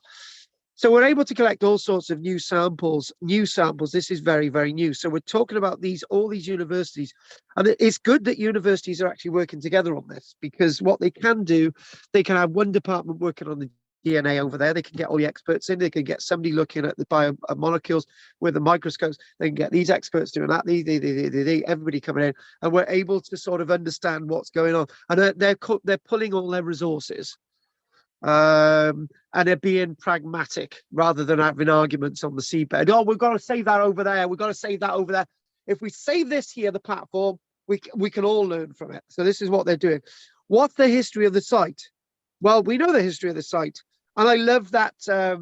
I loved what Margaret was saying earlier on about the lobsters. We'll sort of reiterate this again. Work started in the earnest on the site in 1999 when divers from the Hampshire and White Trust for Marine Archaeology noticed that a lobster was spring clean in its burrow. Didn't mention that last week, did we? On closer inspection, it was revealed that he was chucking out Mesolithic work flint artifacts from the burrow he had made in the thick mud that had built up since the Solent was first flooded all those years ago. Andy, I'm going to be pedantic. How do we know it's a male? The lobster had tunneled into what we do know, layers that possibly date back to 10,000 years ago. So we're still getting lots of dates on this. So we're talking about the wood and the flint and all the other stuff actually coming out. This actually ties us in with evidence that's always been trawled up from that landscape. And some of the fishermen, well, I know one of the fishermen. He's Mike. He is one of my regulars in my Rhondda class. And you remember Mike, don't you, Sandra, the guy who was strangely dancing at our dues that we used to have? Yeah, the one who would go back and forth. Yeah, that's the one. So I've actually got some more. The reason why I wanted to do this article and not the other one, because it gives a few nice little snippets that the other one didn't have. So it says, it uses those words Mesolithic, Neolithic transition period, which I don't like. But what we're talking about is that we do in a way have a demarcation between the Mesolithic, where we've got the footprints and we've got lots of lithics and we've got early settlements and we've got more use of boats and stuff. And the Neolithic is that period where they're sort of mega building. So yeah, it is a sort of transitional world. But I did actually say that all periods in history are transitional. So I've got out of that one. Don't dig yourself in a hole when you don't need to. So the Mesolithic is profoundly different from any historical period in British history. And it's profoundly different because it's a period that we've got real, decent, really stocked archaeological evidence. Now, what we see a complex society emerging in the Mesolithic period, more complex than we ever thought it was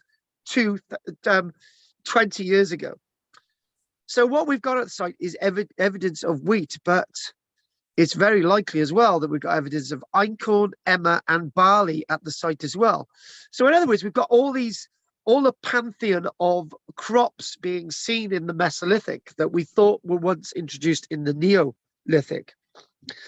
So what I'm going to say is I'm going to make this point. Just because we're an island, it doesn't mean to say that we didn't keep those links, because we did. Now, I love these dates. I love the way that Warwick University has done what I'm going to read out now. Did the water water appear in a Noah-esque flood or a trickle building up over many years? We'll answer that with what they say, and then I'll add a bit. We know that the inundation happened over a period of about 30 to 100 years.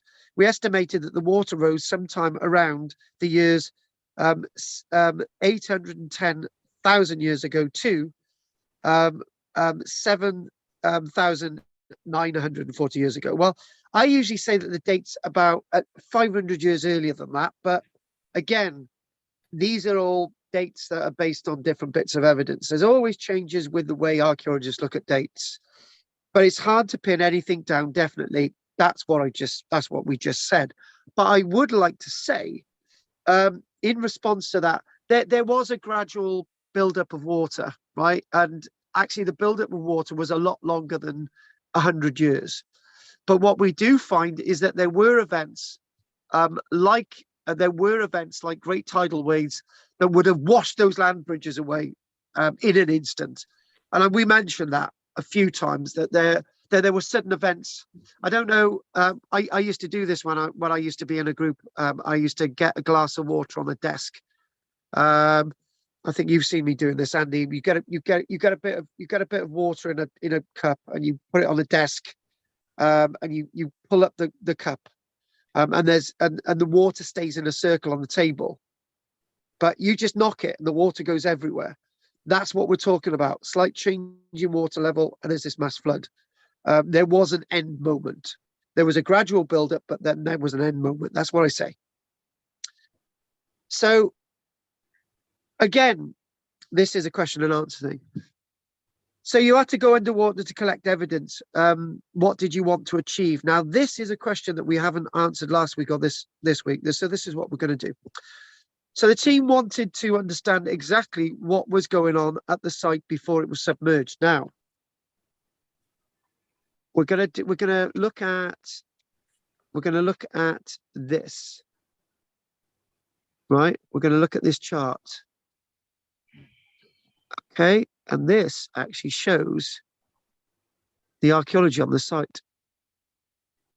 Hang on a minute. So why is it doing that?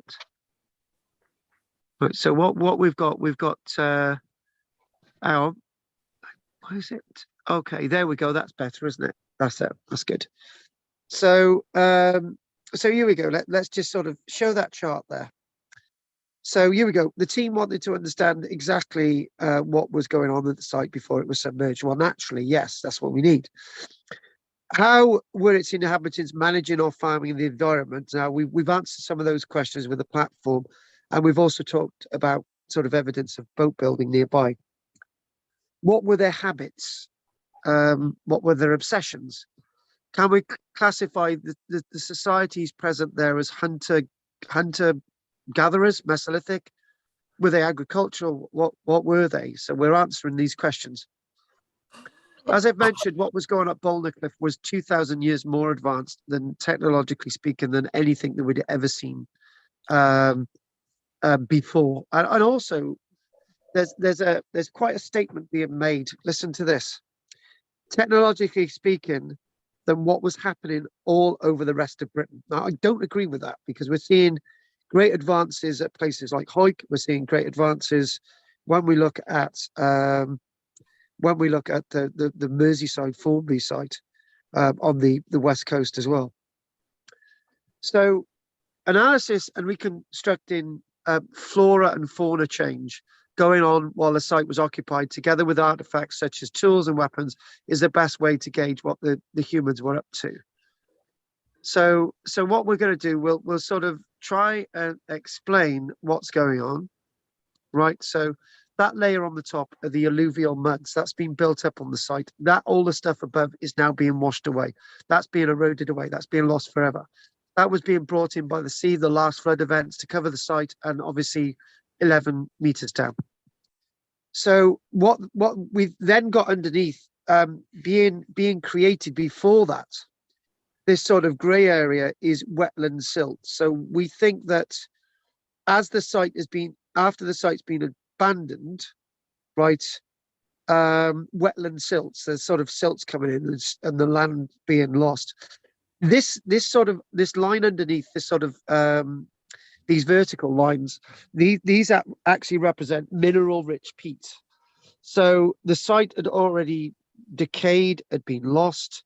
The peat had developed on top of the site. The site had long since been abandoned. What you've got is this gravel layer. So somehow this gravel layer ended up, maybe this gravel layer came in because there was a great flood. The site was lost, site was abandoned. There you go. And then the peat levels developed above. So what we've got there, we've got within this layer, this is really rich. This has got your sandy clay, lots of organic fragments, lots of change, lots of alteration. Whether the site was still being used or not, we're not really sure. And then what we've got down below here, again, this is a very complicated site. We've got a peat layer. So again, they live in this. There you go, just on the left here. That's a peat layer, and then what you've got is a really complicated sort of array of underneath that. You've got wood, and you've got there alongside that sort of weird little patch there. So if you look at the table there on the left-hand side, so what you've got a protective peat layer underneath that on the left. You've got some wood. You've got on outside this sort of layer, it's all really mixed up. You've got some burnt flint and whatever. So there's a lot of complicated stuff going on here. Lots of change, lots of evolution, lots of changes with the site. So that sort of explains that, but probably not as good as I could have done with that. So we'll sort of keep that sort of in sort of little bit of the background. So as we look at all those layers, what we're gauging is the archaeological evidence within this sort of mixed up layer here, which is marked sandy clay with organic fragments. These are where we're getting the data. And obviously down on the left-hand side, this is where we're getting the data as well. So samples were taken. So what we're doing, they thrusted these metal rods in. So what's happening? Hang on a minute. Let's try and get that there. What's happening is that as this has been eroded away, they've taken samples, and then it started to erode away further. They've taken more samples. They've eroded away further. And they're now starting to get into the actual archaeology, the actual preserved archaeology. These are actually thrusting metal sample boxes into the ground, looking at the sediments. And they're saying that when you take a sample like this, it's known as a brick of ancient soil that they examine, which is also known as paleosoil, which is ancient soil, paleosoil. And this was immediately sealed, transported, and sent to all the laboratories, particularly at Warwick. And within these samples, these tubes, they were able to read these bricks in very similar to as you would auger, you would read the layers. Well, they're able to get DNA samples out of this. So Warwick University had a great ancient DNA lab, ancient sort of DNA lab with these samples. And what we do is that they look under this under sort of contained laboratory conditions. In the laboratory, the samples of sediments were cut from the brick, examined. They've come across macrofossils, micro and macrofossils, and what they've done is they've got DNA which has been amazing. This is some of the evidence that they've actually found from these samples. This is amazing. They're still looking at all the, remember the archaeology. We're still on the edge of working out what all this means. And we're still on the edge of working out what's going on at Star-Car as well, aren't we? So, we're still trying to put the picture together. So the unearthed DNA belonged to, we've got evidence of dogs at the site. Dogs in the Mesolithic period. Cows in the Mesolithic period. Okay. Bulls. All right. Yeah. domesticated cows and bulls in the Mesolithic period. Oh my God, what does that mean? They've got evidence of deer. Okay. Grouse. Right. Okay. Right. Rodents. Various rodents. So what we've got a bit of the fauna there, which is in the samples. And then the landscape appeared to be made up of, now this is what we've got sample-wise at the site. Now, we don't know what the platform is made of yet, but it may be some of these. It might be, so the samples, the DNA samples they've got, and also the DNA samples would sample links with other places of Britain as well. So everything's got DNA. So we've got DNA that belong to oak, apple, alder, not elder, alder, and we've got evidence of poplar tree, right? So that's a new one for me, isn't it? So we never really see poplar in the prehistoric record. I know it was here, but there we go. We've also got evidence of various grasses, pollen from grasses, and obviously herbs. So yeah, they obviously eating those herbs. So far, so Mesolithic. However, we also discovered the remains of wheat. So we mentioned this last week. They DNA sampled the wheat, and we know that's from the continent. Last week, wheat was not seen in Britain as an introduction until 2,000 years later. But now we know wheat is there in the samples we examined. We examined the wheat, and we examined that the wheat had actually come over from the continent. The DNA told us that the wheat linked directly to similar wheat found on other sites of the continent, so it had been introduced from the continent, and not by the Celts. 1-0. However, the presence of pioneering technological artifacts at the site as a whole, such as the boat building and flints mentioned earlier, provides evidence that a social network existed within this Mesolithic world, and that the inhabitants of Bouldnor, it's making a statement here which I'm struggling with. I'm going to struggle with this following statement, and that the inhabitants of Bouldnor Cliff were the first to get their hands on the technology. I struggle with that because I'm not a diffusionist archaeologist. I'm a determinist. Diffusionist archaeologists believe that everything started from somewhere and spread. This is what this theory is saying. I'm a determinist. I like to feel that people were able to develop their own technology. But what we're going to do, I'm going to go down in the middle and say both like it. So I can get off my high horse occasionally. So what we're going to do, we're not far away from finishing today, but we've got to answer what we did last week and this week, and I need to tell you what we're doing next week. So I've not told you what we're doing in the following week for a while. So we're going to look at the Star Car pendant next week as one of the things which we meant to do weeks ago. The Star Car pendant, Andy, it's back on the agenda. So what were the implications of what we're seeing within all of this? What are the implications? So the evidence fully supported our hypothesis that the earliest stages of change in the British Isles occurred in lowland regions such as Bouldnor Cliff. Now, there's an implication of what I've just read, and I've got a big smile on my face. I'm going to read this again. The evidence fully supported our hypothesis that the earliest stages of, I didn't read this because I changed the wording, Neolithization in the British Isles occurred in lowland regions such as Bouldnor Cliff, roughly between around 8,100 years ago and 8,000 years ago, right?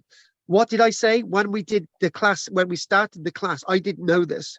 When we started these classes, and I gave you a table, I said my Mesolithic ends 8,500 years ago and then goes to Neolithic. That's what this is saying. So in other words, other archaeologists are now saying that the Neolithic period started a lot earlier than we believed, i.e. what I've been saying. I'm not going to say I told you so, but other people are sensibly looking at that as well. With the land bridge between Europe lost, that's the time that we're saying the Neolithic began. That is important here. The dates are still all over the place, 8,500, 8,100, whatever, right? Don't care. But we're going into the Neolithic period. We're now moving there. Love it. Thank you very much, Warwick. Our research throws doubts on the traditional view that the British Neolithic started 6,000 years ago. A big smile on my face, a big smile.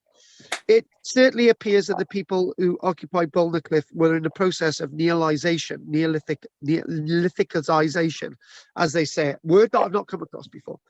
But it also means that Britain was not an isolated and insular as previously thought.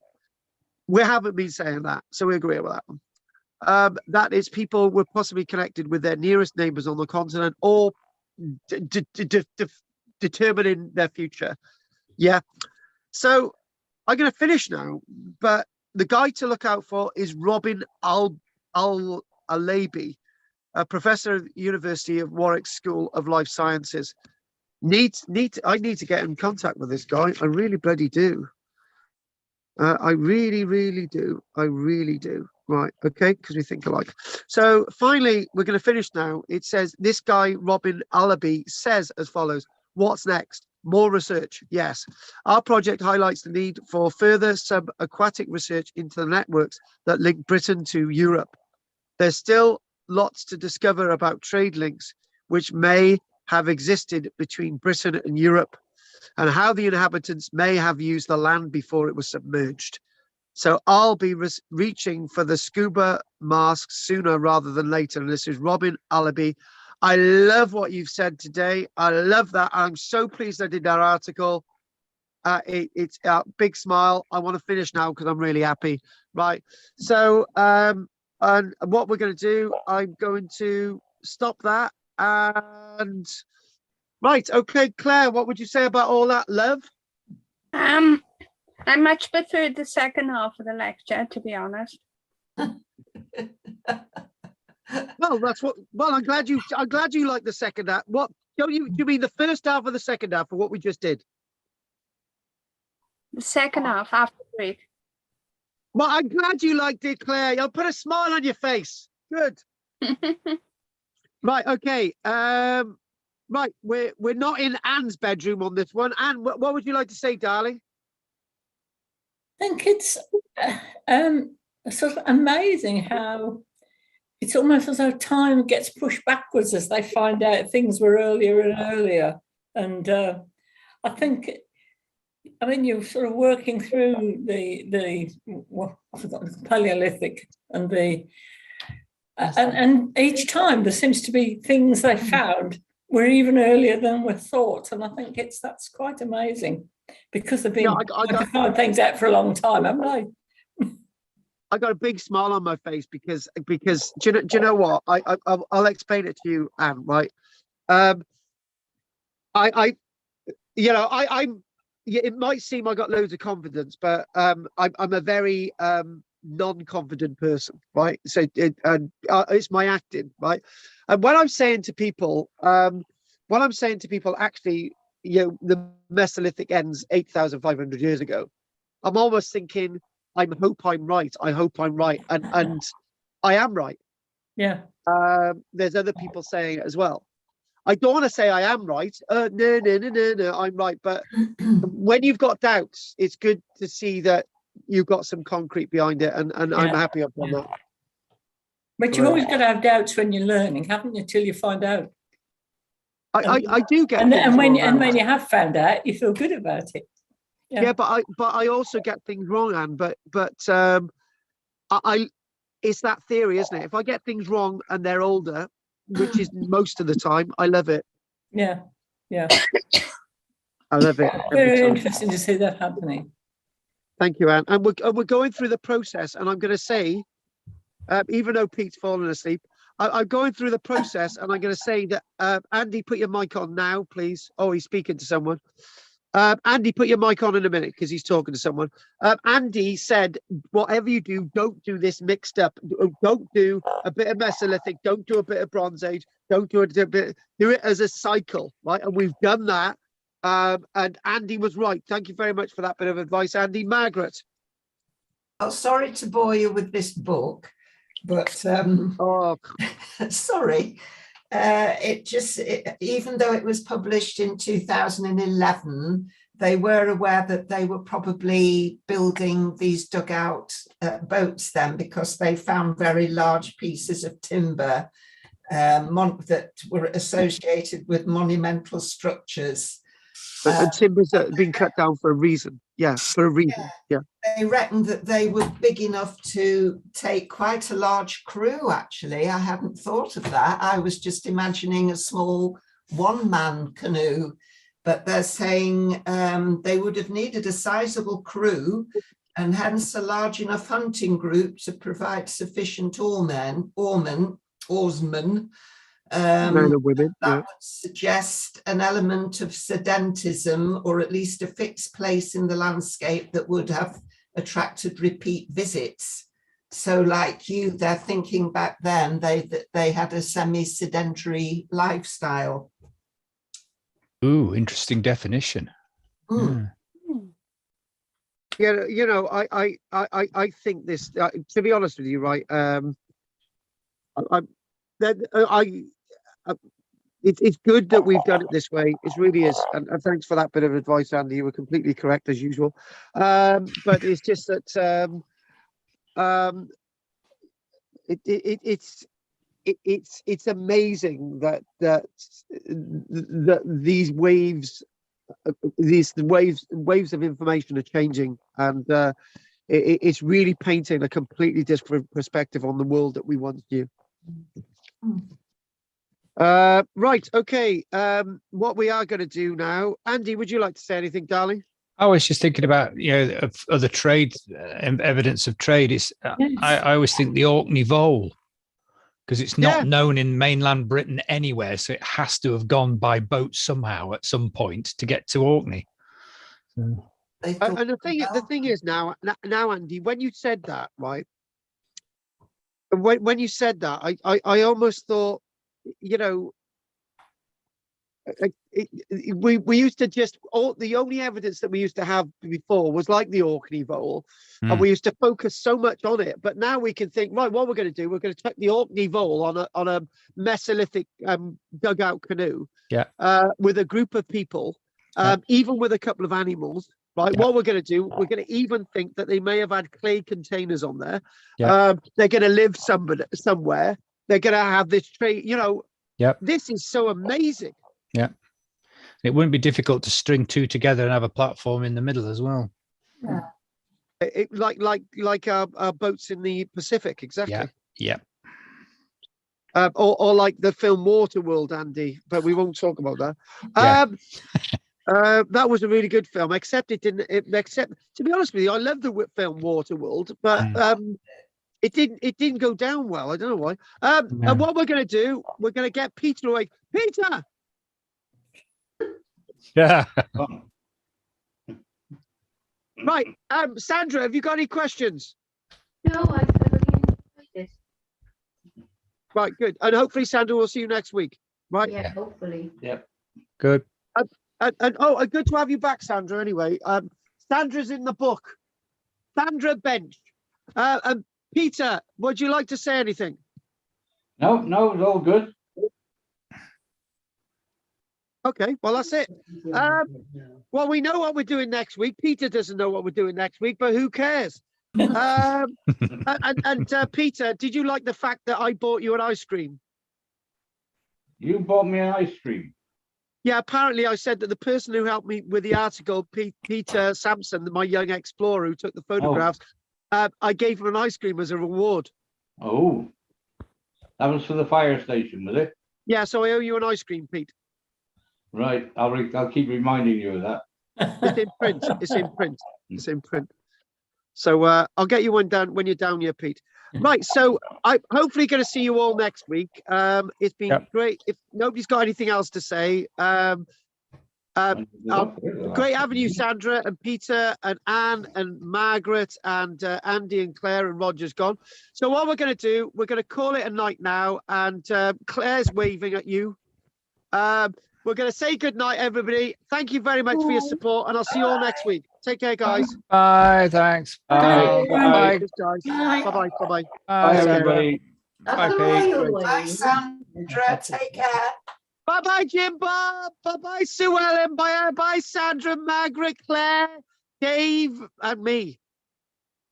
Oh, by the way, we didn't use any Google images today. And we didn't use any Google images today. And, you know, we did actually do some research today. So that was good. And obviously working in archaeology for best part of 35 years, I've got a bit of experience. So you know what I'm talking about. Anyway, don't forget to like and subscribe, everyone. And for the dissenters, go away. Anyway, many thanks, everybody. Thanks for your support. Take care. Bye. Bye-bye.